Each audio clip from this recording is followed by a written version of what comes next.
We're in northern Utah for an AUSL series finale. The Utah Talons, who've won 4 straight, look to add to their league-leading margin with a win, while the Oklahoma City Spark eye a series-splitting victory to keep pace in a crowded field. As we get a look at the standings in the AUSL right now, the Talons leading the Blaze by a game. They can add to that margin tonight. The Spark are in the middle of the pack looking to keep pace. As we welcome you to Salt Lake City alongside the 2-time Olympian Natasha Watley, I'm Noah Ferrari. The Olympian Nicole Mendez will join us as well. And the Spark were stymied by Montana Fouts in game number 1 yesterday. Natasha, what's the key to the rebound? Well, the Spark need to ignite their offense, and Maya Brady needs to continue doing what she's been doing. She has been so impressive at the plate. She has been able to change the pace of the game with just one pitch. She can go up, she can hit a curve, she can hit to all sides of the plate, but she's been leading in so many offensive categories, leading the league in home runs, on-base percentage, and batting average. She is the key piece to this Spark offense. On the other side, with the Talons pitching, they have just been so dominant. Starting with Montana Fouts, she has just been the leader in the circle, setting the tone, but it's been the combination of her and Megan Faremo. Faremo would get the start tonight, but they have just been electric in the circle, leading the ERA with 2.17 in AUSL. This series has been defined by pitching and offense. Last night, pitching took the win. We'll see what gives here tonight. Megan Faremo in the circle. 2 straight complete games. She'll be eyeing another one this evening. Yes, and she gets the ball tonight. In her last start, finally starting to look like herself, really starting to have command and have a lot of control. It's Faremo, it's Brady. Let's do it from Salt Lake City. An early bunt is on the line. And this Talons defense up to the task as Maya Brady is retired. And I could barely get in my seat. Maya Brady trying to make things happen. I like the strategy, putting the ball in play, making this Talon defense make plays, but they answer and get their first out of the game. No one has thrown more innings for this Talons team than Megan Faremo over the 2 years in the AUSL. She deals here to Sydney McKinney, hitting in the 2-hole, making her season debut after her year came to an end over in Japan. Back, and the Talons have one of the league's best hitters from a year ago, and she picks up right where she left off. A single for McKinney, who led the league in average a year ago in her first plate appearance. And this Sydney McKinney might be the spark that the Spark needs, but she's just coming off of playing a full season in Japan so far, and so she is game ready, and she is hot. An already deep lineup gets a little bit deeper for GM Kirk Walker, head coach Amber Flores. And Sydney Romero steps to the plate. Romero slides down in the lineup this evening with McKinney back from Japan. She'll be in a new position as well over at first base after she had been the primary shortstop stages of this year. Swings at this one to third. Woolery goes to second. The return throw is not in time, unable to turn the double play as McKinney is gunned down. Just some solid defense from the Talons. Jordan Woolery, the hot corner at third, but just ensuring they get that first throw of the double play and get that first out. Runner on first for the Spark. 5 pitches, 2 outs for Faremo. Now has to deal with her former college teammate at UCLA and Delaney Wiz. Maya Brady gets all the hype on this Spark team, but Wiz is having a great year, second in the league with 4 home runs this season. And Faremo quickly ahead of 97 and White, 0-2.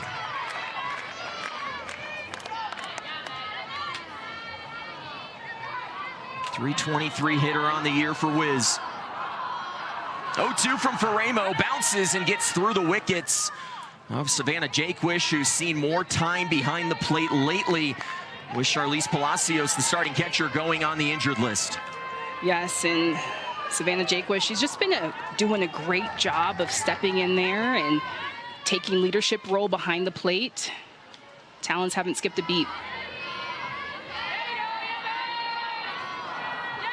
𝐉𝐸 trying to get out of the first inning unscathed. 1-2, another bouncer. Here goes Romero, and back-to-back wild pitches give the Spark a runner in scoring position. And you can see Megan 𝐉𝐸 going to back-to-back drops. That is something that she has been working on, is going to that drop and more of these hitters' counts, knowing that she can't go to her bread and her butter, her rise, trusting her catcher, trusting Savannah 𝐤𝐻𝐻. Put those balls in the dirt. Spark 4 for their last 25 with runners in scoring position as 𝐉𝐸 misses upstairs. She was cruising and now suddenly looks a little out of sorts. Still a pitch away from getting out of the inning.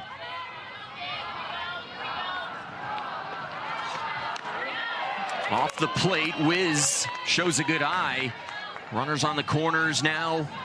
With 2 outs as Bubba Nickles-Ca comes to the plate, another former teammate of 𝐉𝐸. And the key for Megan 𝐉𝐸 is to get that drop working for her. That has been a key for her success the last few starts, changing the look. And she has just lost the zone. 5 straight balls for 𝐉𝐸 after getting ahead 0-2 on Delaney Wiz. Early pressure pitches for 𝐉𝐸. Gets the pop-up. Will Woolery have enough room? Near the fence, makes the catch. And 𝐉𝐸 gets out of trouble here in the first. We head to the bottom of the first when we come back. Softball is hot right now. The AUSL continuing to deliver as we head to the bottom of the first inning, where Maya Johnson will take the circle for her 5th start of the year. Yeah, and Maya Johnson gets the ball in her last start, suffered her first loss as a starter versus the Portland Cascade, and so tonight just trying to get back into the groove, trying to set the tone in the circle for the Spark. She will face a Utah Talons lineup that sees Aliyah Andrews leading off once again. The 2-3-4 hitters have been driving this high-powered Talons offense lately. It almost feels crazy to say that after how they started this year. It was more pitching than hitting. Lately, this offense has looked really good. Yeah, and I think just the addition of having Jadelyn Allchin move up into that 2 spot, the combination of Andrews, Allchin, and Woolery and Wyckoff just have been working so well together in the top of the lineup.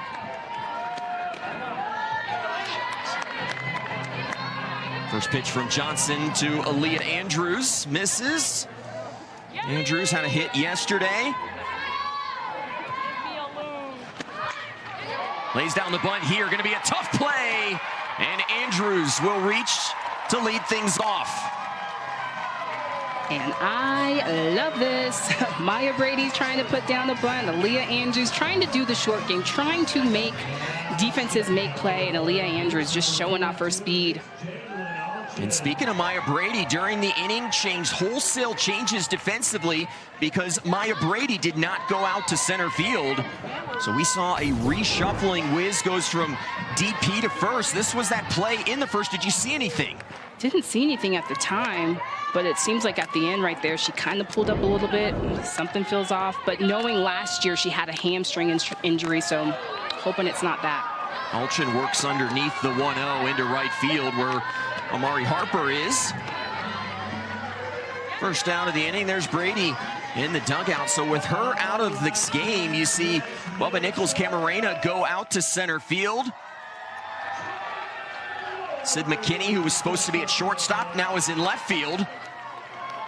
Sydney Romero is at short, and Delaney Wiz enters the game over at first. And if that sounded like an Abbott and Costello skit, you think of who's on first. Yes, there are 3 Sydneys on the field right now. Try to keep that straight. Just trying to make our life a little bit tougher here.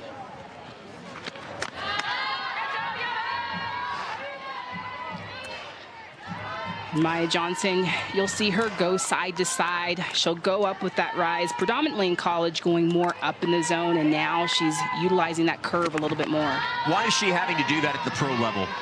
because she's got to keep the ball in the park. You're facing these elite hitters. Anything that's elevated up in the zone, for sure, you'll see that out of the park. So trying to induce more ground balls, keep that ball in the ballpark. This is outside to Jordan Woolery. The standout from UCLA, who was the first-round pick of the Utah Talons. She has really started to come on strong over these last couple of games. Andrews is going, the throw down. A clean throw would have gotten Andrews, but it's a successful stolen base for a Talons team, Natasha, that we've seen running a lot more lately. I think that has been the difference for the Talons, them putting more runners in motion. They are leading the league now with 8 stolen bases, and Aliyah Andrews just being able to get in there. She finds herself in scoring position. And yes, you can steal a base in the AUSL. That's been called into question lately as the catchers have been so good around the league as Woolery goes down swinging for out number 2.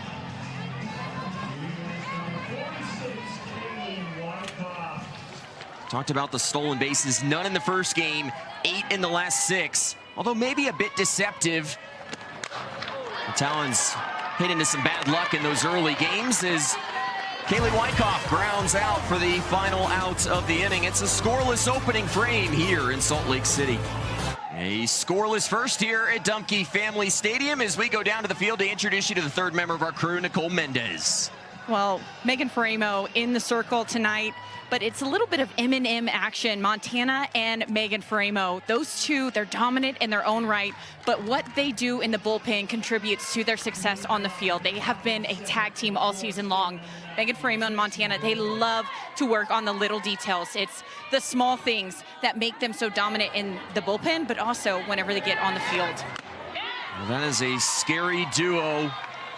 Maybe you could argue the best pitching duo in the league so far. The Blaze might have something to say about it with Ocasio and Pickens.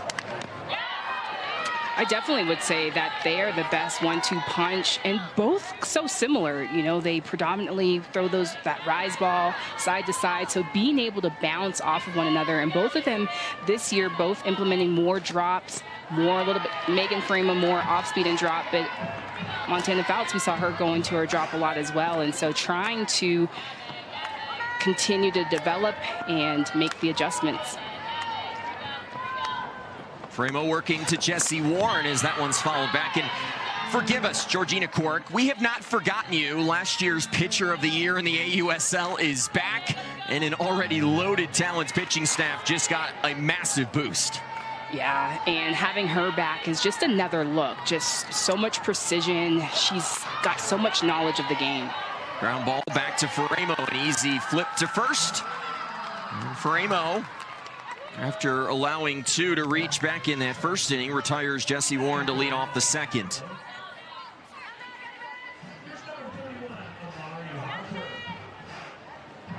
As much as I love or would love to be in Cindy Ball Malone's position, the head coach of the Talons, when it comes to this staff, she's got some tough decisions to make. But can't go wrong. Any way you go, you've just got so many different leaders that can lead in the circle and can provide so many different looks. Here's Amari Harper, the rookie out of Oregon. Swings at that pitch, lofts it into center, drops in front of Aliyah Andrews. Can't say that all the time. Harper is aboard. Amari Harper, just such great hands. An off-speed pitch, her ability to just stay in her legs, but just take a look at her hands. She's got that split grip for barrel control, but just stays through it. Just beautiful. Sydney Sherrill steps in, stares at a first pitch strike. Dropped from 5th in the 8th to 8th in the lineup today. Has been a little quiet at the plate. 2 for her last 14 at the dish. Pounds this one into left. Allchin takes 2 steps to her right to make the catch for out number 2. Just aggressive swings. With Megan Faremo, you know that you can always err on being aggressive, hence why she started to throw more of that drop ball, something that's out of the zone. But anything that she elevates side to side, if I am the spark, I am swinging big and swinging hard. Here's Kailey Lee at the plate for the Sparks, swinging at the first pitch. Ground ball, Wyckoff has some trouble, sticks with it, steps on first. It's a clean inning for Megan Faraimo. Still scoreless here at Salt Lake City. We are back in picturesque Salt Lake City, and these pitchers doing what they did yesterday, throwing up zeros, still scoreless as we head to the bottom of the second inning alongside the Olympian Natasha Watley. I'm Noah Frary. Nicole Mendez is with us as well. Maya Johnson back out there for her second full inning of work. And she will face Hannah Flippen, who makes her return from the injured list. For all the success that the Talons have had, they come into this game 7-3. Natasha, they have been banged up, and to get someone like Hannah Flippen back is a nice boost. It is an incredible boost. She is such a leader for this team. And even when she wasn't in the lineup, she was a leader in the dugout, almost like a next coach, and helping scouting reports, just giving a lot of advice to the athletes, but good to see her back. She goes down looking here as Johnson picks up K number 2 on the evening. Maya Johnson just going to work, just 3 pitches, and that was that drop on the inside. So she has the ability to go side to side, but changing eye levels with that drop on the inside corner.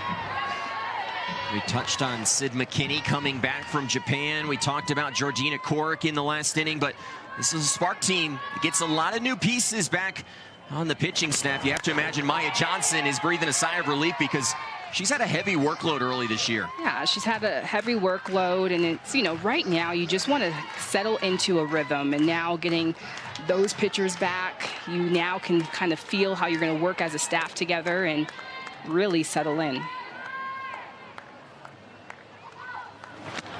And certainly no disrespect to the Cassidy Kurds of the world and the Lindsey Grinds, the Ruby Malins, who did a really nice job of keeping this team afloat, but they've got some horses back in the starting rotation.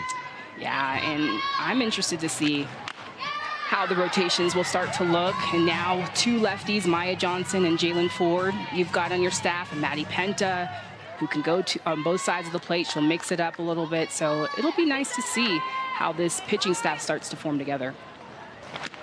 Johnson coming right at 𝐤𝐤𝐻, who's been swinging a hot bat lately after some real struggles early on in the season. Her hot hitting at the plate has corresponded with her being behind the plate more, has made 5 straight starts at catcher, has 5 hits in her last 4 games. As Kailey Lee called time.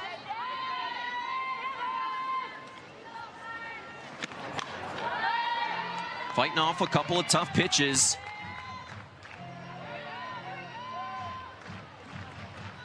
Natasha, what was your approach in a 2-2 count? In a 2-2 count, I am still looking to hack. I know that a pitcher doesn't want to get too far behind, so still swinging aggressively. Johnson trying to dot that outside corner with the drop ball. 𝐤𝐤𝐻 moves the count to full.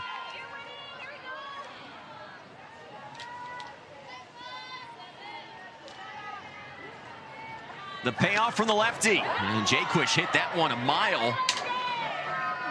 If you're in our TV truck down the left field line, watch out, that one might come your way. Yeah, and 𝐤𝐤𝐻 is laughing at herself, her ability to get her hands there and just spin on it and just kind of spoil that pitch. It's where if you're in the dugout, you just yell, straighten it out, 𝐤𝐤𝐻.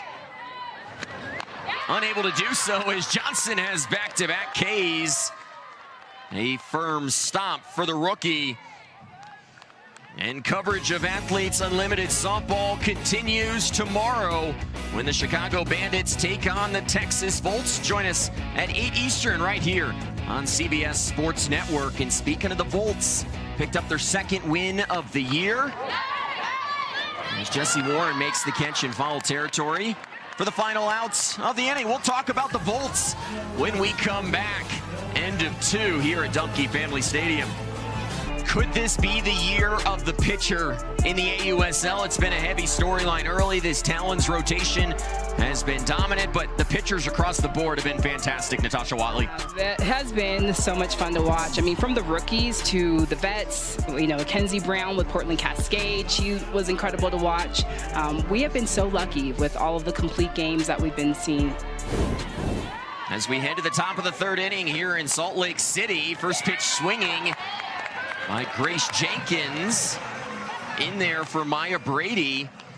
We were wondering what would happen when that spot in the lineup came up. There is our answer, a ground out from Jenkins. And most likely the spark just being precautionary and a lot of games left. Here's Sid McKinney, shows bunt. It is foul.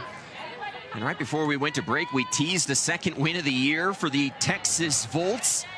And kind of a mix of pitching and offense. Aliyah Binford just did it all for herself. Goes out there, spins in the circle, hits a pair of home runs as the Volts get the win. Yeah, it has been incredible to see Aliyah Binford just go to work. But the Volts really needing some type of volt. Just all around it wasn't working. Pitching wasn't working, hitting wasn't working, and so they finally get their second win. Maybe could we say they needed a shock? Yeah, that's what I was saying. Yeah, a volt, a shock, something. Grounded back to Faremo. Tough flip. Wyckoff sticks with it. 2 quick outs here in the third. And Faremo doing a really nice job of working ahead of these OKC's hitters.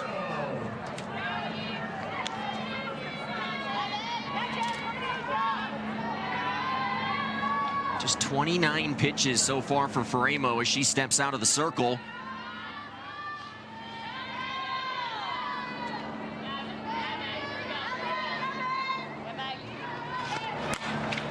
Sydney Romero swinging at the first pitch. You touched on the aggressiveness for this Spark team early. Do you like that against Faremo? I do, but Faremo is making her adjustments, and so earlier in the count, in those hitters counts, she's going with that drop, just a hard pitch to sit. I want to think more curve and screw. Romero stays with the outside pitch, drives it.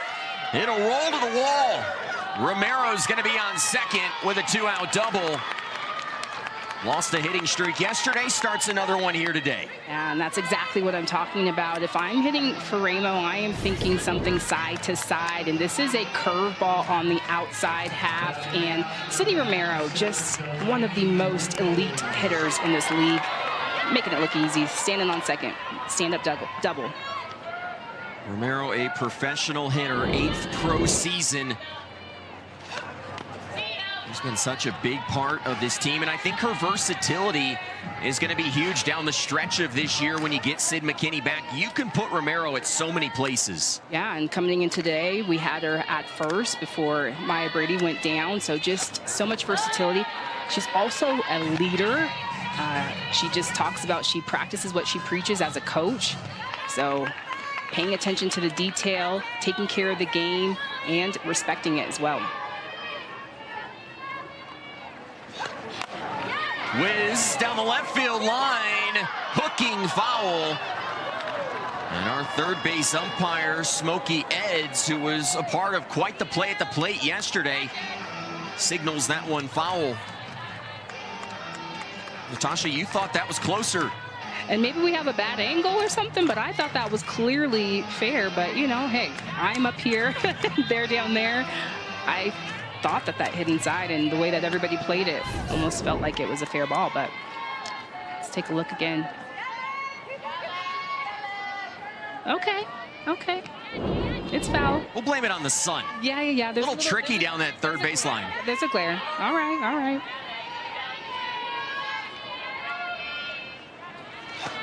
I mean, you did play a long time ago. Could your eyesight be going out? Possibly. I went there. Oh, gosh. That sun is glaring down the third baseline.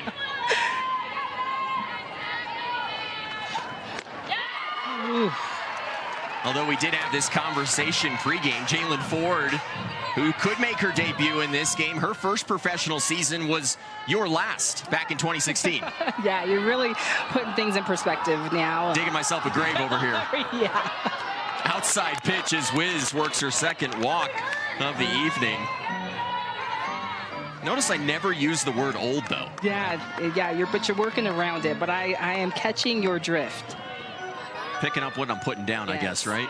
Yes. Runners on first and second here with 2 outs. Spark trying to break through.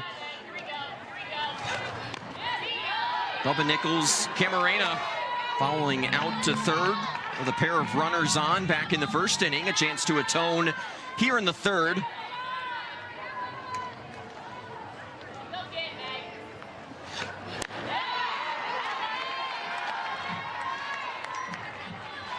And that's the pitch right there. Nickles-Ca, she knows she may not get another one that looks like that. Follows one straight back, and now 𝐕𝐸mo has a chance to put away her former teammate. Heavy UCLA vibe here at the ballpark. A lot of connections. Kirk Walker used to be at UCLA, now the general manager of the Oklahoma City Spark. And we can't forget Lisa Fernandez, the general manager of the Talons, who was one of the best pitchers ever out of UCLA. Yeah, there are Bruins everywhere. And they're hanging out. GM Lisa Fernandez and GM Kirk Walker. It's so hard to say that GM in front of there, but both of them compare notes. He was an associate head coach of this Talons team in year 1 under Howard Dobson. Talons won the inaugural league title over the Bandits in that championship series down in Tuscaloosa. Now on the other side, 2s are wild. Nickles-Ca underneath it. Coming over to make the catch is Caroline Jacobson for the final out here in the third. 𝐕𝐸mo working around trouble. We're still scoreless. A great crowd brewing here in Salt Lake City, and a strong start to this game, scoreless as we head to the bottom of the third. Joined by Sydney Sherrill out at second. She comes on amid action. Sydney, thanks for coming on. Yeah, thanks for having me. Sydney, I gotta ask, last night Montana Fouts was so good out there in the circle for the Talons. What adjustments did you guys want to make coming into game number 2 against Megan 𝐕𝐸mo? Yeah, she did a great job yesterday, and I think we just got together as a team. Just wanting to make adjustments quicker. I thought we had long at-bats as a team, but just not producing what we wanted to. So just trying to make those adjustments quicker from hitter to hitter.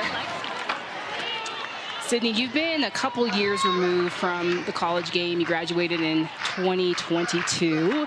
Just give me a walkthrough of how you've continued to develop, stay in the game. What's that been like for you? I think coaching college softball helps a lot, just staying in the game. I was blessed to play with the Spark for 3 years prior to this year, so definitely get to still be playing in the summer. But just coaching, I coach at a D2 in Oklahoma. It's actually where our home site is for the Spark. So just coaching there, I think, and being around it every day, it helps me, you know, just stay in the game. And I'm actually learning a lot from my girls, just as much as I can be teaching them. Yeah. What are some of the things that you're implementing in your game now? What are you adding to it? Adding to my game is what you said? Adding to it, working on. Yeah, I think just like getting live at bats from my girls, and at the D2 level really helps me. They let me do stand-ins with them, and I think they think it's really cool when I get to hit off them. So just doing those types of things out of season really helps me prepare for this season. Me and you, Jess. Jacobson works the walk. She'll be on first. And Sydney, you mentioned you were with the Spark previously before this organization joined the AUSL. What's been the biggest adjustment for you now being in the AUSL? I think just the competition has been just been absolutely way more competitive. I think this league is filled with really great players, so it's been super fun to prepare for that and just be competitive in that aspect. Here's Taylor Beal at the plate for the Talons. Shows bunt, can't get it down. Yeah, Sydney, just talk about what the vibe has been with the Spark so far, and just the camaraderie, who's been leading, who's been stepping up. What's it been like? Give us the insights. Yeah, it's been so fun. I mean, just being able to be on a team with Jessi Warren again, and obviously the other greats like Maya Brady and Sid Romero. Warren goes to second. Jacobson is out. The former FSU teammate coming through right there to get the out at second. Sydney Ball Malone out of the dugout. Could we see a challenge? Yeah, Bubs. Doesn't look like we will. How much fun is it being on an infield with Jessi Warren again? It's so much fun getting to just be a part of plays like that and just be on the same field as her. It's been like 10 years. I got you. I got you. Okay, give us a little bit of insight. So Aliyah Andrews is up to bat. You got runner on first. What's you and Sid Romero's coverage on this play? Yeah, I think we're going to play for like the slap and the bunt here with first base back. And so I'm just going to be getting everything at second here, trying to probably feed the left side of the infield. Pitch misses inside to Aliyah Andrews. Me and you, Jess. Yes, Sid. Yeah, Lily. Yeah. We'll do it. Good stuff, Maya.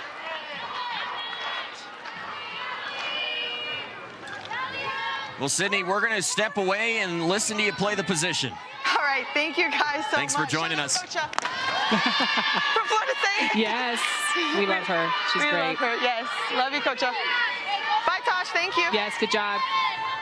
Me and you, Sid. Here you go.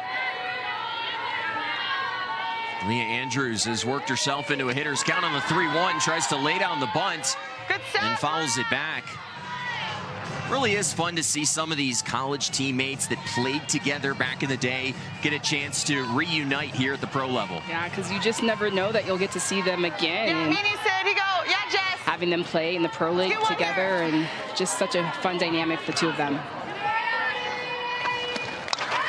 Another foul ball, and Florida State fans with some fond memories of that Sherrill and Warren crew. A 2018 national championship for Lonnie Alameda's side, the only national championship in Florida State history. Yeah, and I loved the shout out to Coach, just how much impact she has been in their lives. She's still giving a shout out mid-game. That's when you know you've really made a difference.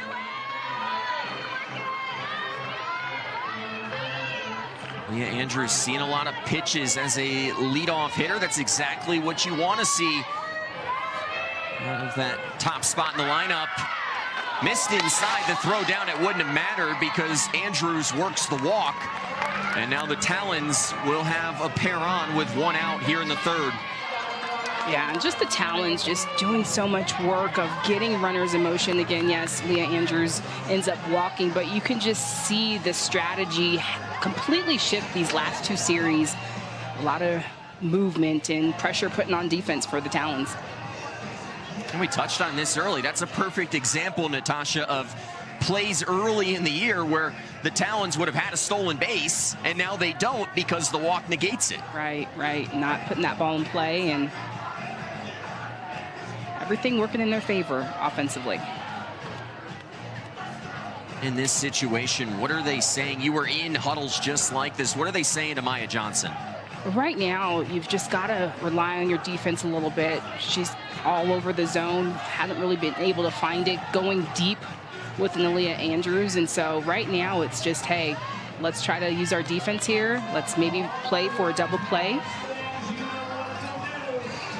How will Maya Johnson respond after the quick visit from Courtney Elkins? One out, runners first and second. Here in the third, Allchin swings at the first pitch and sends it through the right side. Taylor Beal got the stop sign at third as Amari Harper came up ready to throw one home. Allchin continuing to hit with runners in scoring position. Yeah, Jadelyn Allchin, I mean, she has just been so money. It has been so evident. Her moving up in this lineup has been the difference and just continuing to make things happen. This is a drop, and similar to yesterday, an outside pitch. She hooks it right side, but hits behind the runners, and this is always efficient and always productive. Now, bases loaded for the Talons. Allchin now with 8 hits in her last 5 games. And Oklahoma City is going to the pen. Maya Johnson's night is done. The bases are loaded, 1 out. We'll introduce you to the Sparks' newest pitcher when we come back. A big jam for Maddie Penta, who comes in making her season debut after just getting back from Japan. Yes, and Maddie Penta playing her college career at Auburn, but just a different look. She's a righty thrower. Backdoor curve, she'll go side to side on the plate. She'll go up with her rise to go out of the zone. And she kind of stays mid-60s, mid to high. She throws the ball pretty hard. There was a monsoon of transactions in the AUSL today. The Oklahoma City Spark activating McKinney, Ford, and Penta. They got back Vaughter yesterday. This was the youngest rotation in the league, just 22 years old on average. Suddenly they're up to 26, and you've got a veteran staff to work with now. Yeah, and that just changes the dynamic. Just so much experience that this staff now brings. And a huge spot against Jordan Woolery, 3 for 8 with runners in scoring position early in her pro career. And Woolery shoots it through the right side. It's an RBI. 1 run scores. Here comes Andrews. Slides in safely. Collides with the home plate umpire. But 2 runs are going to come in as Jordan Woolery, who led the NCAA in RBIs this year, picks up 2 to give this Talons team a lead in the 3rd. Jordan Woolery, I mean, if you look in the dictionary and you look up clutch, I'm going to see, we will all see Jordan Woolery in that dictionary. But this is first pitch swing. She's never seen Maddie Penta before, but first pitch swinging, so aggressive, never misses an opportunity with runners on base. But just a little unfortunate play at home. This was really scary. Aliyah Andrews sliding into home plate into the umpire, but all is okay. 2 runs on the board for the Talons. Talons fans have got to be saying, can we wrap our players in bubble wrap right now? Seriously. 3 on the injured list after Bree Ellis went to that list yesterday. Did get flipping back. She would be on deck as Kailey Wyckoff, who's been one of the best stories this year in the AUSL. In that reserve athlete pool, got called up with all of the Talons injuries, and all she has done is rake since. 1-1. Swings over the off-speed pitch.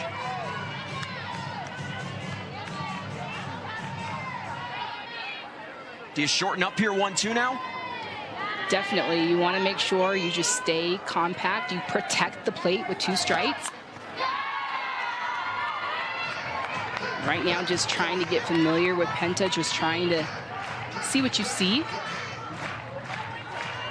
And one quick note, both of those runs that scored for the Talons would be tied to Maya Johnson, also responsible for Allchin over at 3rd. 1-2, and there's Maddie Penta's first K in the AUSL this season. And that is what she does so well. She can go so hard up in the zone with that rise and go side to side with that curve in the screw, but can finish you off with this beautiful changeup.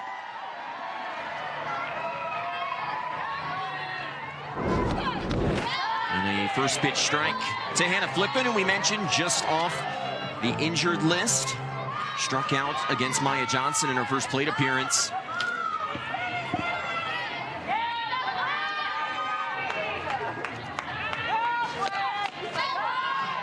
And that one just misses off the inside corner. Penta had a really nice year for Nippon Seiko, the Brave Berries over in Japan. ERA under 2 at 76 strikeouts. Flippin lines it to center field. Bubba Nickles-Ca got a great jump on it and tracks it down in the outfield. But the Talons get on the board. Jordan Woolery coming through. Yeah, and the most clutch hitter, I would say, in our game right now. Gets it done again. 2-run RBI for the Talons. Back at Dumke Family Stadium, and Megan Faremo has some run support. She hasn't needed much over her last couple of games. Jordan Woolery, another UCLA Bruin, delivering a couple of more RBIs. You add her 4 in the AUSL to the 117 at the collegiate level, and we're still not past Lauren Espinosa's record from 1995 that was 125. She's just racking them up. I think she'll probably break it in terms of year tally by the end of the year. And if we could, I wonder if we could just do that. We could just use her college stats and stack them onto her AUSL stats. I bet she wishes she could, but I don't think we can. Okay, okay.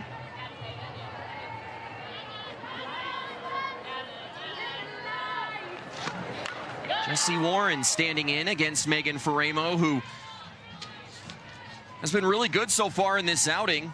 Has had to work through some traffic on the base pass. The Spark just have not been able to come up with a big hit.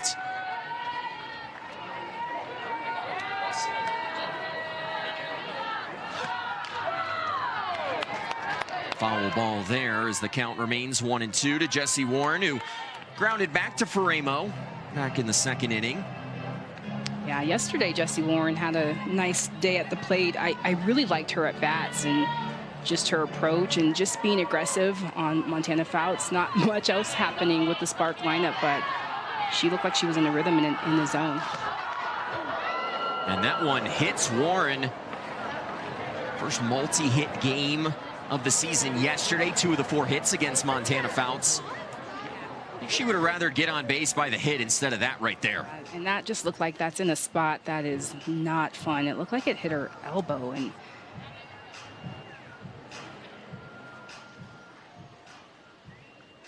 yeah, that's not fun.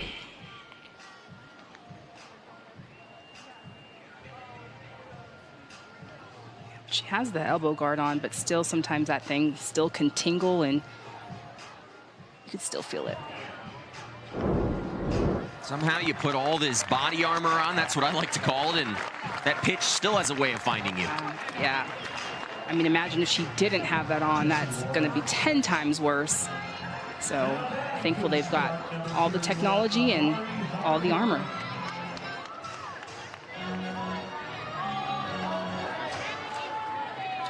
Jessi Warren over at first, Amari Harper at the plate. It's a situation where sometimes they would pinch run for Warren, but a bit short-handed with Maya Brady out of the game. And Nicole, you can give us an update.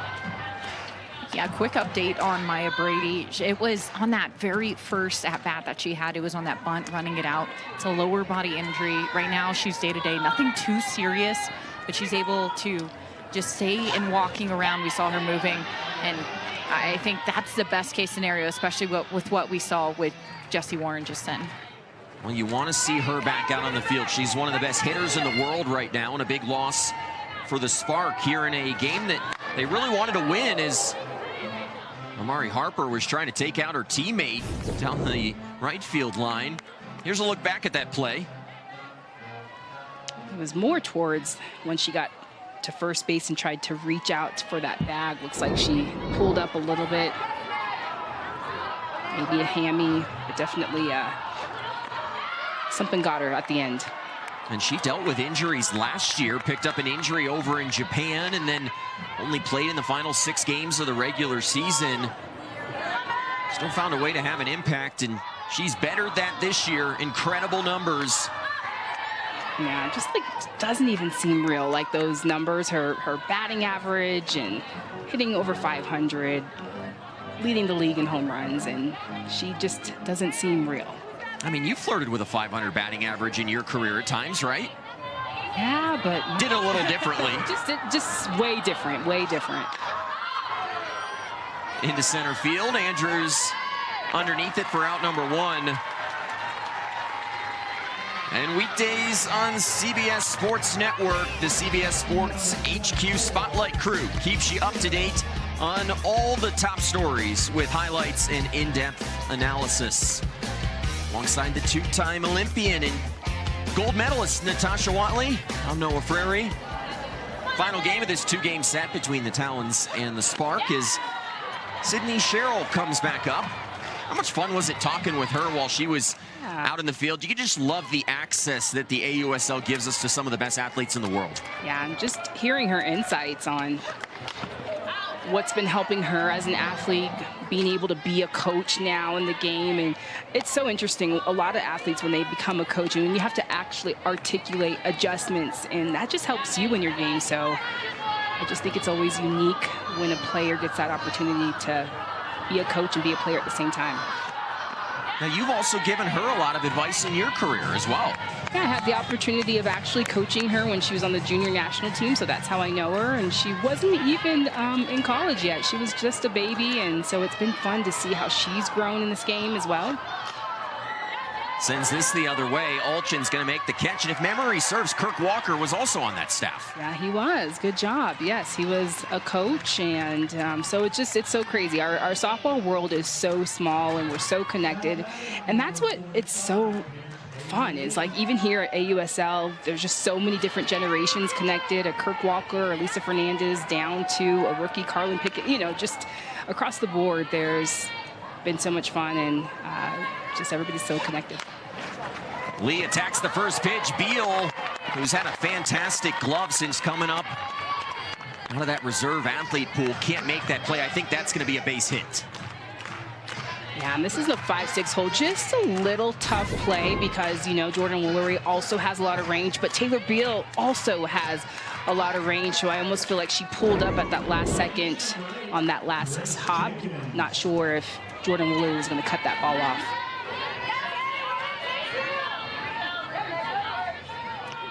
No official scoring decision yet. They're going to rule that an error. That's a tough error.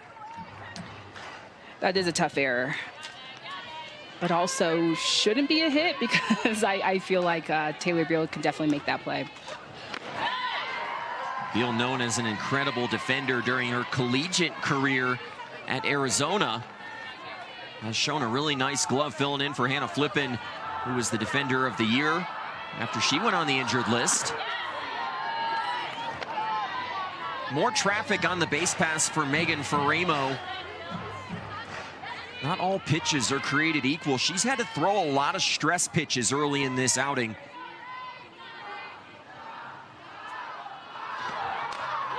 Jenkins filling in for Maya Brady. Lines it to center field. And Aliyah Andrews underneath it for the final out of the inning. Faraimo through 4 has not given up a run. Everyone has been watching women's sports these days. Television numbers off the chart. You look at what happened at the Women's College World Series. So many great showcase games early in this AUSL season. And Natasha, it's been a lot of fun sitting next to you watching so many of these great games. We are like, I'm living a dream. No, I don't know about you, but we have the best seat in the house, and just being able to watch some incredible softball. Like, this is the highest of highest, most competitive level that we're going to see, and so it feels really special. I'll be honest, I still haven't figured out why we get paid to sit in this chair. This is some incredible softball to watch, and this Talons fan base has showed out over these 2 games now in this series, really all year long. The fan numbers across the AUSL have been off the charts here early. You know, it really was a big decision to move to home markets this year after the league, 4 teams a season ago, kind of a barnstorming of the nation. But man, that decision, I feel like right now paying off in spades for the AUSL. I would agree, and just how the local communities have stepped up and supported the game. And I think if I'm just a young girl growing up in any of these markets, like, how cool that I get to be connected to my role model that's right in my backyard, and I get to come out and watch them every single night. Savannah Jaquish leading things off against Maddie Penta, who came in to get the final 2 outs back in the 3rd inning after Maya Johnson left with the bases loaded. Penta making her season debut after pitching in the Japan Diamond League.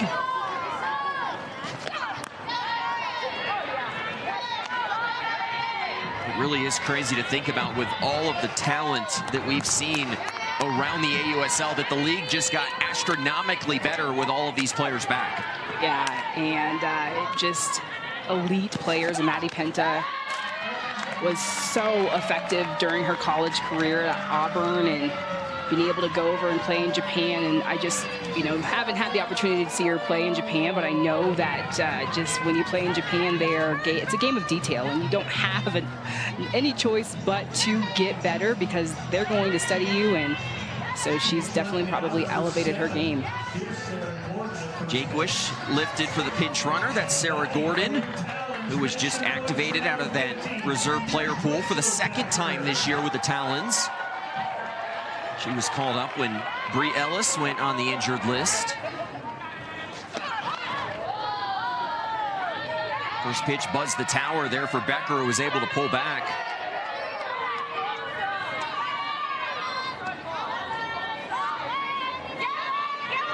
Talons still trying to solidify that second base spot. And in this situation, if you're trying to put down that sac bunt, just got to be so solid and in control as you move through the box. If you take a look at Rachel Becker, just trying to make sure she gets that bat head out. What makes it so tough against a pitcher like Penta to get this bunt down? Her movement. Penta is really moving the ball around. You can see her going to that screw and rise. A lot of upspin. So you want to make sure you get the top of that ball. 2-1 from Penta. Hit a mile high, but foul.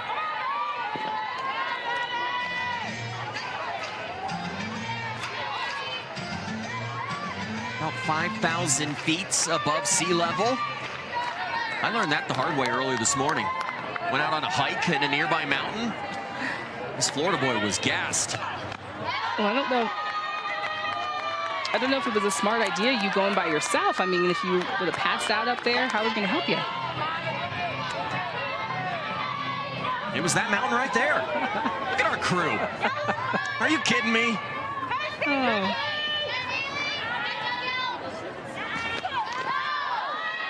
That one off of our home plate umpire. Yeah, I grew up in Florida most of my life.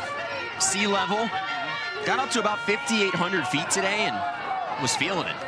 I could only imagine. And you said that you were going to do like a sunrise hike, so that's where you missed me. I would have loved to have joined you and the pictures that you had, they were beautiful. And Salt Lake City has been amazing in the summertime. I'm really enjoying it here. I hear Nicole Mendez even got a hike in too, although hers was a little easier than mine. 3-2 as Becker goes down swinging. And Penta just really starting to settle in, and you can see her working that rise. It's ripping through the zone, just a lot of spin, a lot of upspin.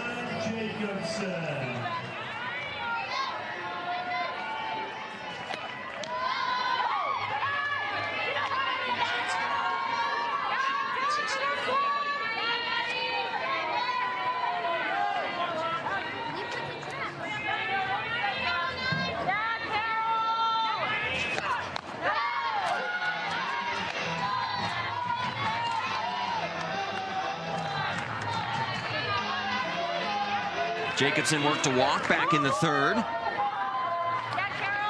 Just retired at second on a nice play by Jessi Warren and Sydney Sherrill, the former Florida State duo. Almost had an inside the park home run yesterday.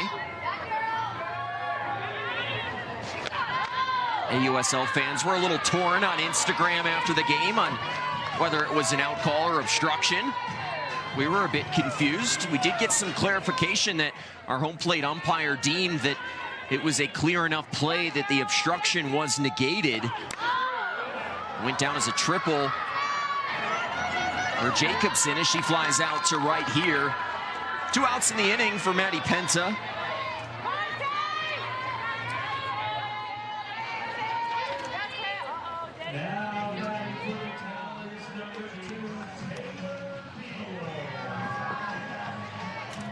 That'll bring up Taylor Beal, who picked up her first error of her AUSL career in the last inning, although it didn't come back to hurt the Talons.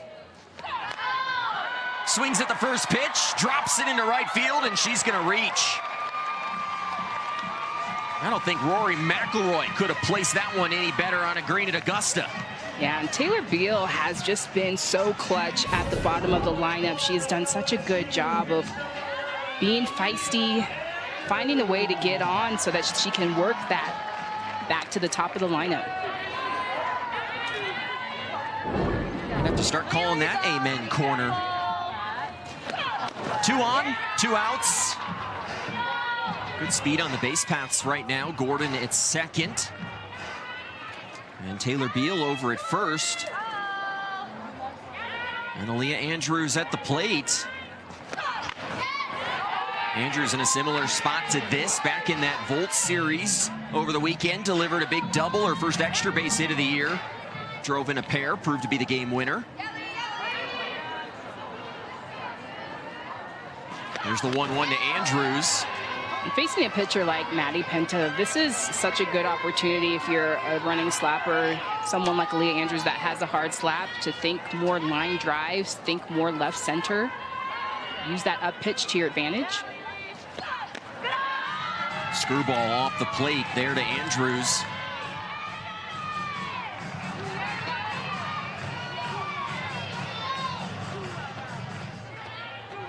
Slightly different night so far. The Talons have capitalized on their opportunities. The Spark haven't been able to. And the bases will be loaded. Maddie Penta working herself into a jam.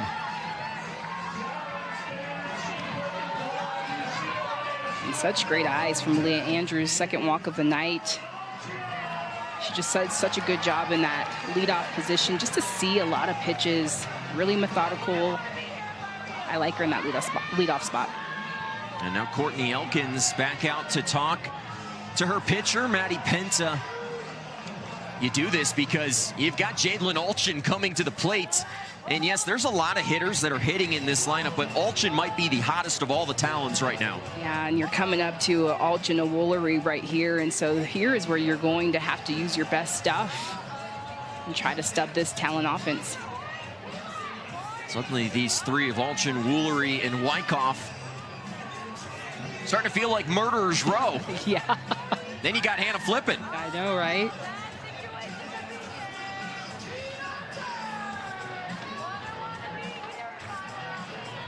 Alex Leap out to break up the party in the circle. Bases loaded, 2 outs. If you're Penta, all you need is 1 pitch to get out of the inning. Allchin's been a tough code to crack, though. A multi-hit performance yesterday, already a hit today.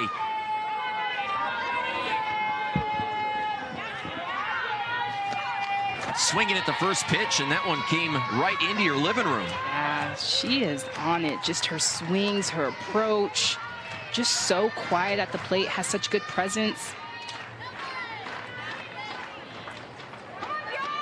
Talon struggled in situations like this early in the year. Came through in their one spot tonight. Can they do it again as the count evens up?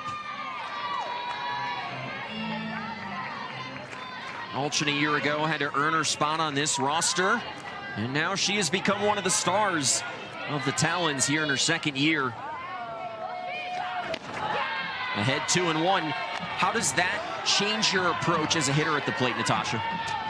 It changes nothing. I think I would have the same approach that she has had, and she's just been having aggressive swings. She has good pitch selection, so continuing that.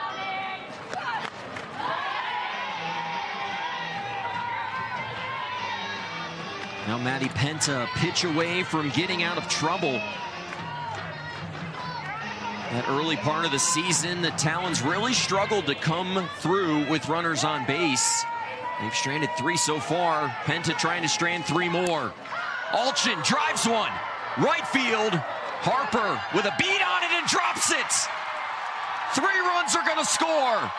Allchin thinking about coming home. Here's the throw, and Allchin slides in safely.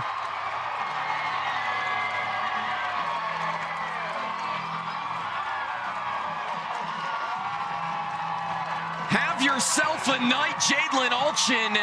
Maddie Penta got the pitch that she needed. But this Spark defense that's been the best in the league early on in the year, unable to come through. Jadelyn Allchin, I mean, she has just been so money, hitting it on the nose, but this outfield, so much room, and you're just ready for these outfielders to make that play. But that was so tough for Amari Harper. She had to go such a long way. But Jadelyn Allchin, stand-up home run. Well, not necessarily stand-up, but an in-the-park home run, and fire me up. A grand slam nonetheless. Yes, yes. Never seen that before. Same. And now Woolery comes to the plate, had 2 RBIs her last time up.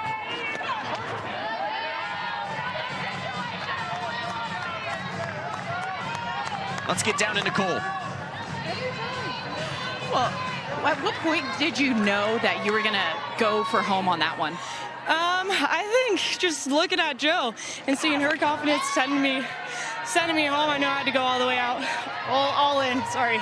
Woo, all in. You're a little out of breath with good reason, but what were you sitting on that pitch? You drove that deep into the gap. That was a great effort, but for you to be able to drive that ball where you wanted it. Yeah, I know she was going a little bit. She's throwing more consistently, just off speed or slower pitching, so I really wanted to wait on it, and like that was the pitch I was hunting pretty much. Oh my gosh, my throat is so dry. I'm so sorry. But yeah, I was just patiently waiting for that and taking my time, taking my breath, and knowing that if it's gonna come, like I'm gonna do what I did. Well, you did it. Thank you so much, and take care with the Salt Lake air. No, seriously, thank you so much. I'm telling you, it's the elevation it gets to you.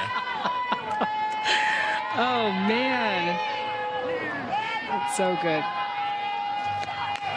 As Woolery grounds this one to Romero at short.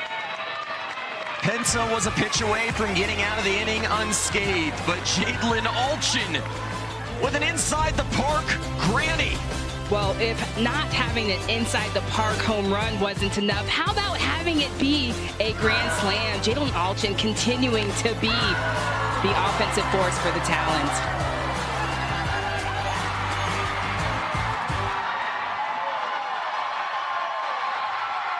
Jadelyn Allchin coming through, first grand slam in Talons history. Her team leads 6-0. And if you're Megan Faraimo in the circle, you're thinking, man, I love this type of run support. Yeah, it's got to feel good. I mean, just, you know, going back to that first series and, sorry, second series against Cascade, but so much run support for the Talons. So this is what it feels like to be Carlin Pickens. Yeah, she hasn't gone to full 7 yet. Hasn't needed to. Yeah, a lot of run support. Every time Carlin Pickens, the rookie for the Blaze, gets in the circle, it feels like that offense just erupts. As McKinney, who picked up her first hit in her first plate appearance of the year, is back at the plate. McKinney led the league in average last year, 486, second in hits.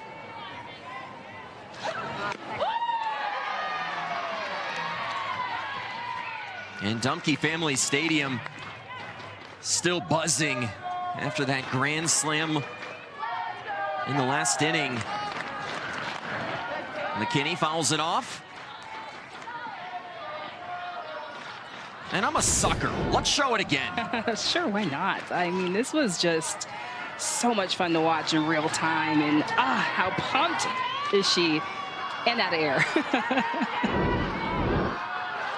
Here's the 1-2 to McKinney.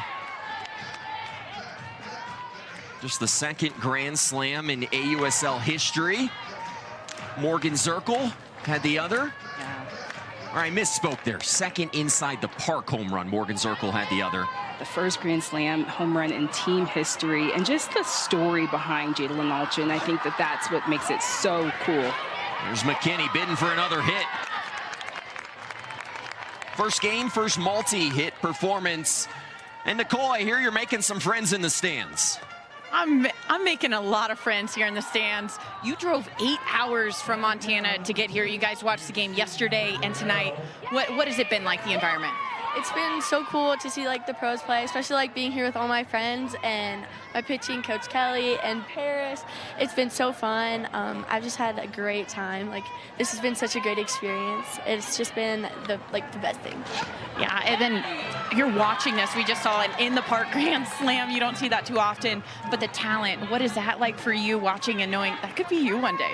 It's just it's like amazing, and I can learn from watching here, and it's just amazing to see that all these females here are just showing us what we can be and what we can do, and it's just awesome. It really is. I'm as much a fan as them as you guys are. So thank you guys for coming out. This has been fun. Natasha, how cool is that? It's the best. I'm like tearing up here because this is their norm. Their norm is to see these women playing at this level. Hot shot off the glove of Woolery.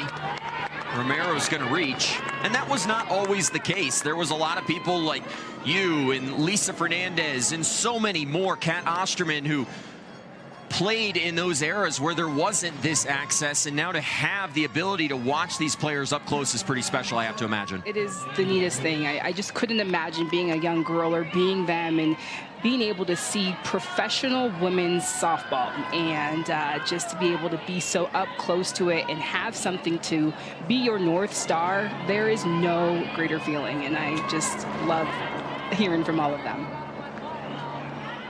The future bright for this sport. As 𝐕𝐺 misses off the plate to Delaney 𝐻𝐻𝐻𝐻. 𝐻𝐻𝐻𝐻 has had a nice night against her former teammate, a pair of walks.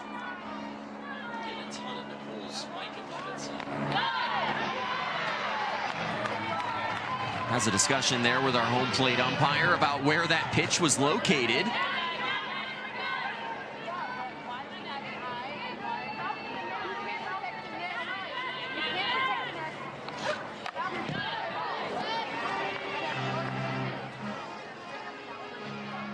𝐻𝐻𝐻𝐻 was one of the hotter hitters for this Spark side for a long time.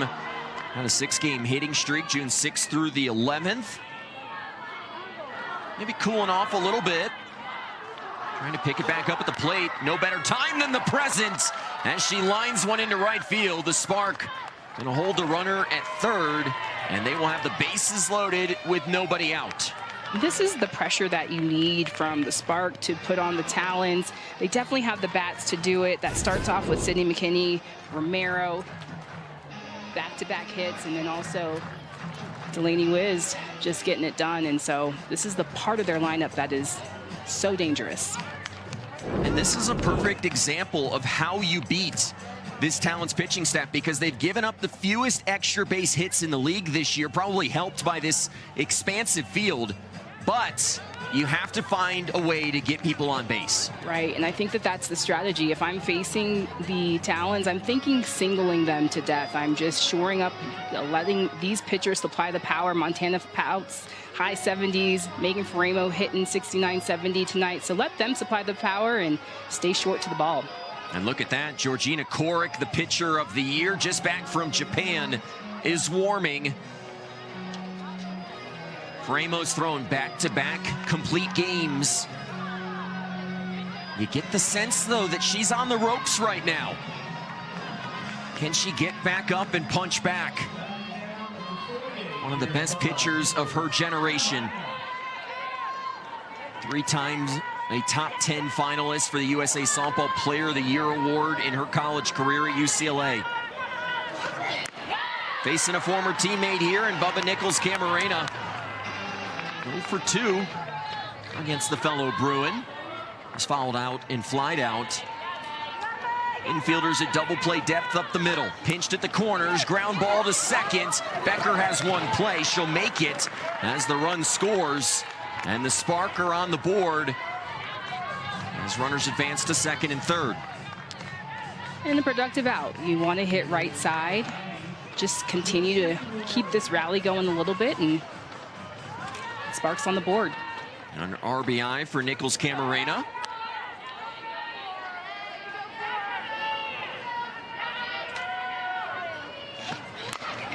Warren swinging at the first pitch. Woolery boots it. The throw. And a nice job by 𝐬𝐢 to stick with it and pick up the out at first. Jordan Woolery just staying with that ball. And it looked like she was going to try to go home. She saw Sydney Romero being aggressive, but as soon as that ball gets away from her, she stays calm, gets that out. Romero did score on the play, so the Spark have hung 2 on 𝐕𝐺. But if you're 𝐕𝐺 and you're able to get out of this inning here, you probably feel good about giving up just 2 after the Spark had the bases loaded with nobody out. Yeah, and especially where you are in your lineup right here with the Spark. You know, we've seen 2, 3, 4, 5. This is the best part of their lineup. I don't know about you, Natasha, but this game kind of has the feel of an old-fashioned Pac-12 after-dark game with the Oregon players, UCLA, Arizona. Back in your happy days. I feel that. Faraimo catches the corner, and Harper goes down looking. She gives up a pair of runs, but limits the damage. And Megan Faraimo, she has just been so feisty. She goes to that screwball and gets the win and gets the Talons out of a jam. Back in Salt Lake City, we've got ourselves a ball game in the final game of 2 between the expansion Spark, the defending champion Talons, who lead this game 6-2. As Kailey Wyckoff, the rookie, steps in against an AUSL rookie in Jalen Ford out in the circle. Longtime pitcher in Japan after an incredible career at James Madison. She makes her AUSL debut. Sounds so weird to say AUSL rookie because she's been out of college for so long, but Jalen Ford, just a power lefty. She'll go side to side on the plate with her curve and screw. She'll go up with that rise for a waist pitch. So much dirty movement. And has her first strikeouts. Exactly how you drew it up for the 11th year pro. Coming in, throwing some nasty pitches. And straight off of a plane yesterday, just came in from Japan, and it's like, hey, you got to get right back to work. And she's doing it with this rise ball, and she's getting a hot bat in Kailey Wyckoff. And I think the interesting part, too, you talk about how long she's been pitching over in Japan. There's not a lot of scouting report on Ford right now. Right, and the last time probably most of these athletes have seen her has been in college, and it's almost like you kind of go to the dark world when you go and play over in Japan. Not a lot of eyes on you, not a lot of visibility, but definitely she's been so successful over there. Now she's playing for the Toyota Red Terriers, a championship team. They just won the championship last year, but she's just joined the team this year and has just continued to get better in her career. Here's the 0-2, bounces in the dirt. Veteran Hannah Flippen just off the injured list. Picked up that injury in the first game against the Cascade 2 series ago. Good to have her back.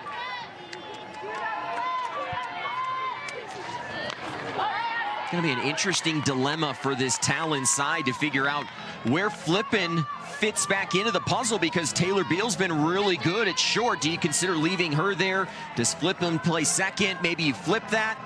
No pun intended. Yeah, no, but I almost think you put her at second, too. You know, that's been something that they've been trying out between Rachel Becker and Maddie Moore, of just trying to figure out who's going to be the flow. But if Hannah Flippen is your mainstay, your veteran, she played second base in college for Utah, so that's very familiar to her. So that'd be something I'd be thinking about. You get the sense that that second base spot right now is kind of the final piece of the puzzle right now for the Talons, trying to figure that out. It's been a battle between Maddie Moore, who played her college ball at Clemson, Rachel Becker, who spent the final years of her career as a Cowgirl at Oklahoma State. But for all of that, this Talons team just continues to find ways to win ball games. They're in first place in this league yet again. Yeah, and they're just play such good softball, right? They move runners, put runners in motion, not necessarily crushing the ball out the park, and just very strategic, a lot of good run production, and then, you know, pair that with the dominant pitching, just so many good ingredients for a championship team. Fewest home runs in the league as Flippen follows that one back. Jalen Ford is hovering around 65, 66 right now, and just it's the late break. Just she's got so much movement on that curve and that rise. So trying to hit that ball out in front before it has that late break. Talons offense saying, look at me, it's not just about the pitching. As Flippen works a nice walk against the veteran Jalen Ford. And Friday at 9 Eastern, head out to the gridiron and catch a Canadian Football League battle The Toronto Argonauts take on the Saskatchewan Roughriders right here on CBS Sports Network.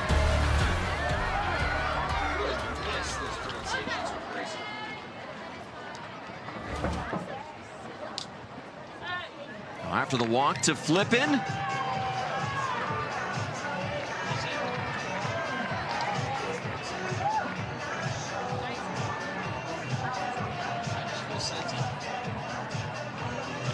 Gonna get a pinch runner at first.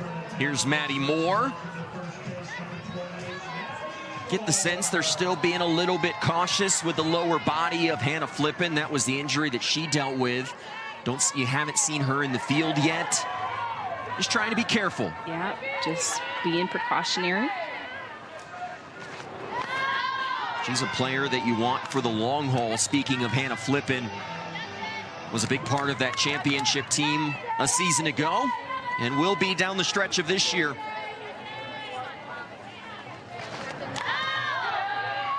For a nice bounce back, quickly ahead of Savannah Jaquesh, 0-2.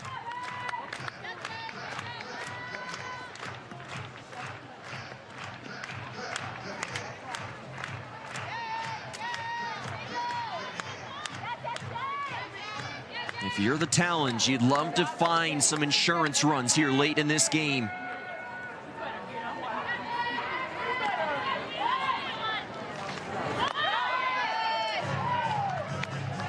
Just thinking about this Spark team, especially with Jadelyn Ford, Maddie Penta, just they are becoming a more veteran team to me. Delaney Wiz at first, Haley Lee behind the plate, just a lot of vets that have been around for a while. And Ford dots the corner. Jaquesh has her second strikeout of the night as she makes the lonely walk back to the dugout. They've faced each other in Japan, Savannah Jaquesh and Jadelyn Ford. Last year, Savannah Jaquesh not going this past year, but this curve is just dirty, so much movement on it and such good placement. And this is exactly what you're used to seeing from Jadelyn Ford. Had a K per 7 of close to 12 in the Japan Diamond League this year. All gas, no brakes for the lefty. And Jadelyn Ford and Megan Faremo are both on the same team, and they're both in the game. They both play for Toyota Red Terriers. Megan Faremo has been there for the last few years and was on that championship team last year, so they just added Jadelyn Ford this year. Becker's behind in the count. Faremo was here at the beginning of the season, actually worked it into her contract to be able to be back, wanted to be with her team here as they went into their second year in the AUSL. Runner going, the throw is to third. It hit off, it looked like it hit off of Rachel Becker's helmet. Thank you, partner. No, she definitely was coming up firing to second, but let's take a look, and it looks like it hit off of Rachel Becker's helmet. Yeah, ooh, goodness. Ah, man. Like just thinking about the ringing in your head. And if you're Rachel Becker, fortunate that you were still in that batter's box, because if she had stepped over that line, that runner would have been out and the inning would have been over. Right. Haley Lee had a big caught stealing the other day. Looks like Becker's going to be okay. I should have known Haley Lee wouldn't make the mistake of throwing to third. Yeah, well, we just kind of like looked up at that last second and saw that third, but I heard that sound and definitely off of Rachel Becker's helmet. On the corner, did not get the call.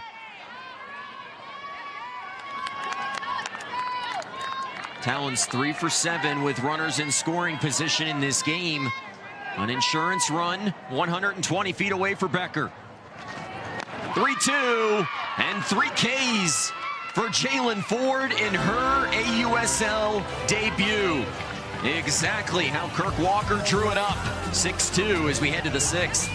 The stakes high in this AUSL showdown right now. It's the defending champion Utah Talons out on top of the Spark. And you want more gas? We're going to give it to you. Georgina Korick the pitcher of the year a season ago, makes her AUSL debut in 2026. Yeah, Georgina Corrick, just a completely different look than Faraimo, and just a precision pitcher, just has so much control. She'll change speed, she'll go with her screw and her curve, but it's her changeup that's devastating. And Sherrill sends it to left field. Jadelyn Allchin, have yourself a day. She hits, she runs, and she tracks down line drives like that.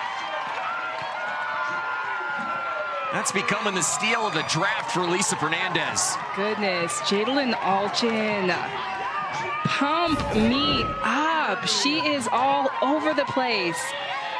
Just this catch is amazing. Her freeing up that bare hand, like that looks like that should be a logo on a hat. Just freeze that picture frame. Incredible catch. Her former head coach, Howard Dobson, was quoted as saying she just does everything for this team. We've seen that on full display in this game. We have, and she has just been incredible. The same thing Savannah was doing is what I was doing up here in the booth, and just putting my hands in the air and just praise Jadelyn Allchin. She is incredible to watch. It is really fun to just be a fan of this sport. 2-0 catches the corner for Haley Lee. One fun note here, this is the first relief appearance by a Talon since June 13th. They'd had a stretch of 6 straight complete games. Just a dominant showing. Have not had to go to the bullpen much, especially when she's in the circle. 4 straight complete games this year for Montana Fouts as Haley Lee works the walk.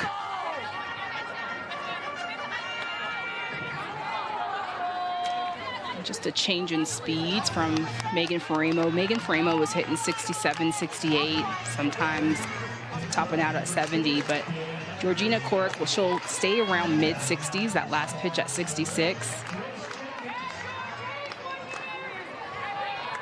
The Spark trying to find a spark with runners on base.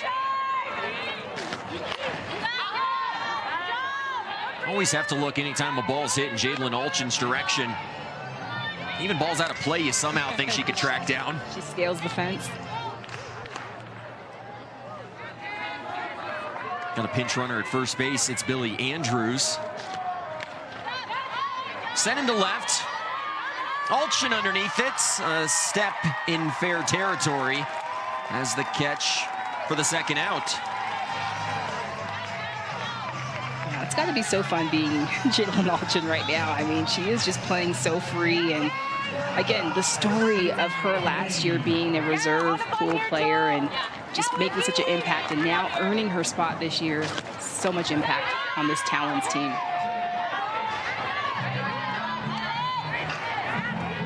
Her GM, Lisa Fernandez, had a great line during that draft. She said, we're going with a talent to the core, and that's what Jadelyn Allchin has been in her career. Here's McKinney, 3 hits in her debut in the AUSL. This one splits the gap. Aliyah Andrews being sent home, and a 3-piece for Sydney McKinney in her first game in 2026. How about that? Just an immediate impact from a Sydney McKinney. These athletes back from Japan. Jalen Ford on the other side, 3 Ks in her appearance. But have a day, Sydney McKinney. Just some of the best hands, just so compact to the ball. And that's exactly what we want to do on the Georgina Corrick, and she stands up on 2.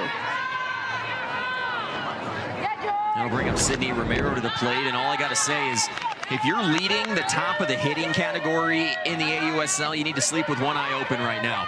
Sid McKinney's back. Yes. Can Romero come through? Won't. Worked underneath it. Beal having to work around McKinney. Makes the catch for the final out of the inning.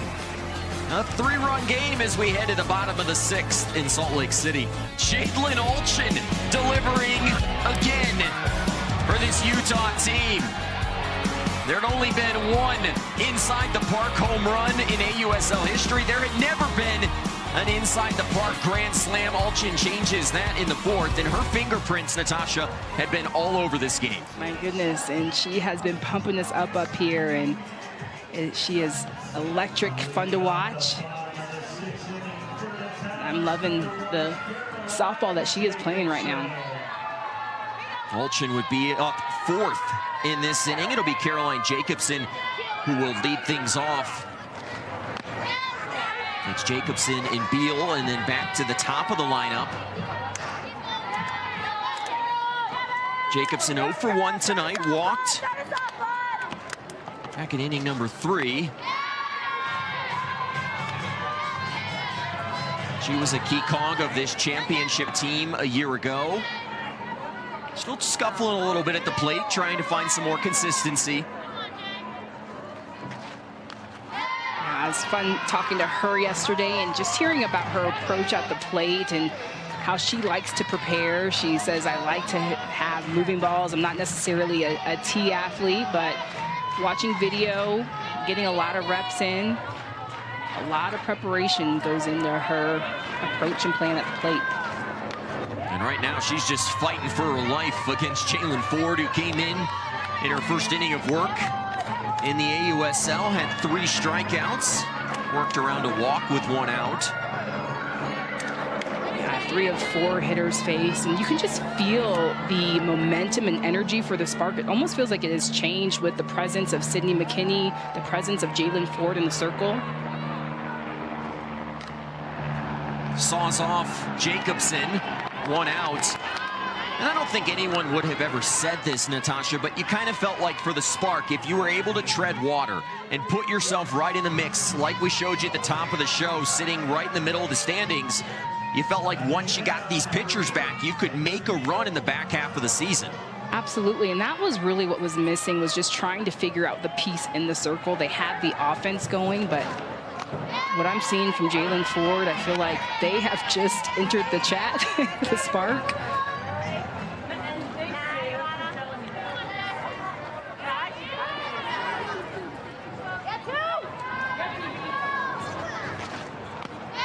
Quickly ahead here, 0-2 on Taylor Beal. The Spark rotation went from the youngest in the league to now one of the most veteran staffs. All the pieces coming together right now for Kirk Walker's side. Although being swept here in Salt Lake City would definitely hurt, but if you're the Spark, you're just glad to be heading back to Oklahoma after they've been on the road for 12, 13 days, 8 straight games. Yeah, having that home stand and, you know, however this game turns out, I think that just the momentum shift, that you take that back home going into Oklahoma and things can turn around for them. We're going to face the Bandits at home over the weekend, another team that appears to have figured some things out lately. As Beal grounds to first, easy for Wiz. 2 down.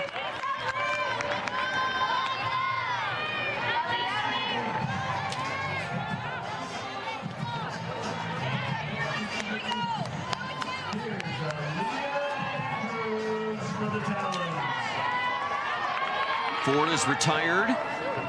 5 of the 6 batters that she has faced. Has to face Aliyah Andrews, who's been the thorn in the flesh of this Spark team in this game. She's been on base all 3 times, a single, 2 walks. She's scored twice. They've not been able to get the speedy number 11 out.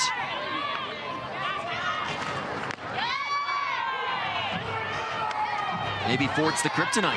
Yeah, and just looking at Aliyah Andrews walking through the batter's box, I almost feel like facing someone like Jadelyn Ford, you would want to start to try to stand in, but she doesn't stand in much.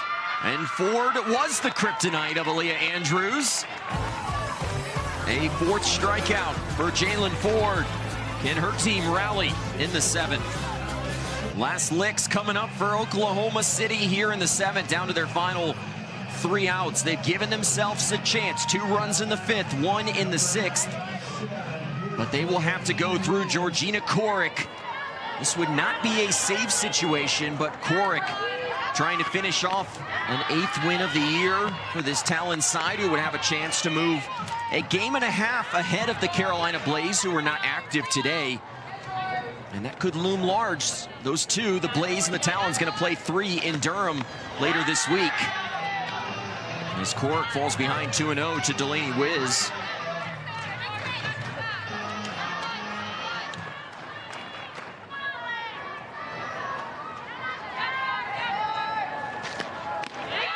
A strike on the corner, and what's the old saying? Like, you can't eat an elephant in one bite. You kind of just got to start taking some bites, and if you're the Spark, that's how you have to approach this inning. Yeah, and that's what I was saying. You just got to single the Talons to death and just try to figure out ways to get traffic. A couple of nice pitches there for Cork, bouncing back after falling behind 2-0. That's a changeup at 55 miles per hour, so almost a 10 miles per hour difference on her hard stuff and soft stuff. And now steps off.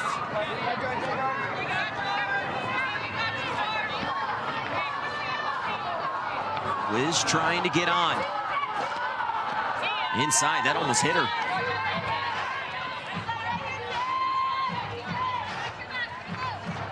I feel like this is a big momentum pitch right now for the Spark. If you can get a leadoff walk here, suddenly things could fall into place. Cork sensing that. And Wiz, whose teammate was standing in the third base on deck circle, still almost got hit. Moved to the other side so that she wouldn't get a ball in her face and still almost got one. Here's the 3-2. Another tough pitch spoiled.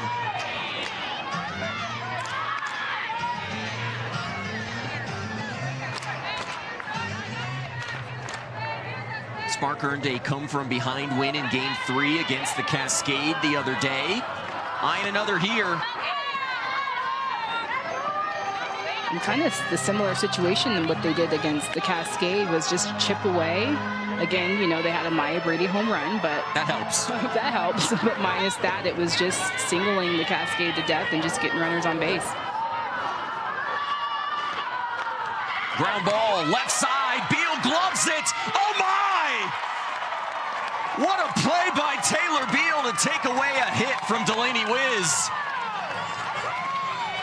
There might be some gold on that glove, partner. Goodness, I think there's a whole bunch of gold on that, and the difficulty on this play. This ball is on her backhand side and just takes a funky hop, but she just reaches at the last second. This is money. And now, Beal, put me up. And now first pitch swinging. And the catch made by Allchin in foul territory, and just like that, the Spark are down to their final out. Yeah, this Talons team defensively has just stepped up behind their pitchers, making some sweet plays. Taylor Beal, Jadelyn Allchin all day. They're having some fun. And why not? A chance to improve their winning streak to a league-leading 5th game in a row. They were swept by the Cascade here last weekend. Partner, you and I were here for that. You wondered how the Talons were going to respond. All they did was go down to Texas, sweep the Volts, and now threatening to take both from the Spark here. Yeah, they have been a completely different team. Just so much different energy, a lot of momentum on their side. They're the defending champs, and they have to be considered the favorite in this league until some team proves otherwise. The league's a lot better this year. The Blaze are good. The Cascade, I can go down the list. Here's the 2-1. The Bandits starting to figure things out. The back half of this schedule is going to be a ton of fun. Yeah, it is. And just the Talons have just been a fun team to watch because they are just putting all the pieces together. Fans starting to rise to their feet, sensing a win. Here's Cork's 2-2. And Warren will keep this game alive with a cue ball up the middle. And that means the tying run is on deck. Cork with a big smile. Made the pitch that she wanted. Yeah, but just off the end of the bat of Jessi Warren. And again, yesterday she just had some solid ABs. Seen it good.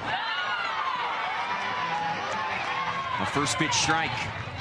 to the rookie Amari Harper, first year in the league, having to face one of the best pitchers in the league in a big spot.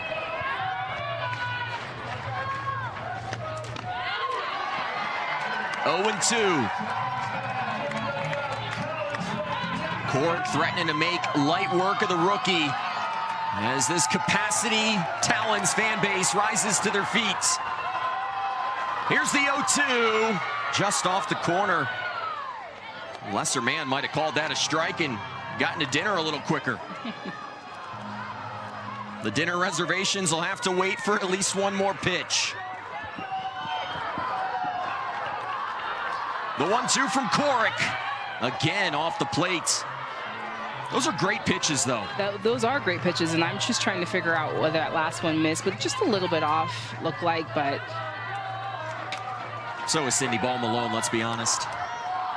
2-2. Again, just a bit outside. Just hitting those corners. You just throw one down the middle right here, partner? Not to Amari Harper. That's fair. The payoff. Ball game. Corrick catches Harper looking. And the Talons have won 5 in a row. Their lead in the standings is a game and a half. What a showing here over the last 2 days, Natasha Watley. Yeah, Utah Talons, they've got something going on their side. 5-game win streak, and just the offense has been the thing that has been the difference, outscoring their opponents 29-6, and pairing that with that dominant pitching staff. The Talons are getting it done. Things are coming together right now for Utah.